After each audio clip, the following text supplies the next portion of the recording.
Përhapja e mesazhit privat ishte e tepërt, madje edhe për Emmanuel Macron. Miku im, ne jemi plotësisht të një mendjeje për Sirin, mund të bëjmë gjëra të mëdha për Iranin, nuk e kuptoj çfarë po bëm për Groenlandën, i shkroi presidenti francez Donald Trumpit.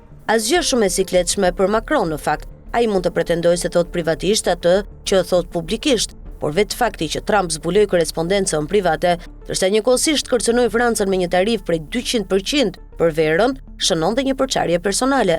Në fjalimin e dieshëm në Davos, të mbajtur vetëm disa orë pas komenteve të Trump mbi tarifat dhe shampanjën, presidenti francez përdori tonin e tij më tashpër ndonjëherë kundër ngacmuesit, domethënë presidentit amerikan, megjithëse nuk e përmendi kurrë atë në mënyrë të qartë. Për herë të parë, qëndrimi i dyfisht i zgjedhur nga Macron vite më parë, duke u përpjekur për një marrëdhënie të shkëlqyer personale, vendosmëri në parime, duket se po lëkundet, pasi të dy kampet po fillojnë të përjashtojnë njëri tjetrin dhe thelbi i problemit po merr për masa, pavarësisht shtrëngimeve të gjata dhe të zgjatura, të duarve të së kaluarës, buzëqeshjeve, përkëdheljeve në shpinë dhe ftesave reciproke për zonjat e para të shkëlqyera.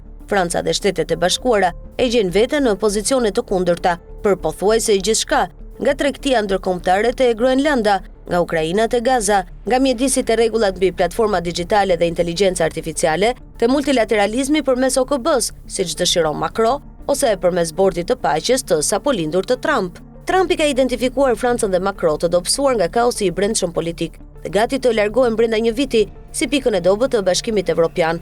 Macron e di këtë dhe po kundërsulmon. Nga skena në Davos me anglishten e tij të shkëlqyer me theks francez, Macron denoncoi se Shtetet e Bashkuara po kërkojnë hapur ta dobësojnë dhe nënshtrojnë Evropën me një grumbullim të detyrimeve doganore të papranueshme dhe jo efektive dhe presion kundër sovranitetit të shteteve. Macron gjithashtu tregoi edhe një herë siç ka bërë që nga e njëjtja e kaluar, syzet e diellit me pasqyrë për të mbrojtur veten nga një hemoragji subkonjuktivale, një gjendje e beninje për cilën ai tashmë është shtallur, është syri i tigrit, një shenjë e vendosmërisë së Francës, një referencë për filmin Rocky, ose edhe për Georges Clemenceau, tigri i luftës së parë botërore. Macron vazhdoi duke përmendur mjetet shumë të fuqishme tregtare që Evropa duhet të përdorë kur nuk respektohen. Sigurisht, ne kemi nevojë për më shumë rritje, ne kemi nevojë për më shumë stabilitet në këtë botë, por ne preferojmë respektin ndaj ngacmuesve. Ne preferojmë sundimin e ligjit ndaj brutalitetit. Pasi u largua nga skena, Macron shtoi para gazetarëve: "Gjëja absurde është se mund të gjendemi në një situatë ku duhet përdorim për herë të parë mekanizmin anti-shtrëngim të BE-s kundër Shteteve të Bashkuara. A mund ta imagjinoni këtë?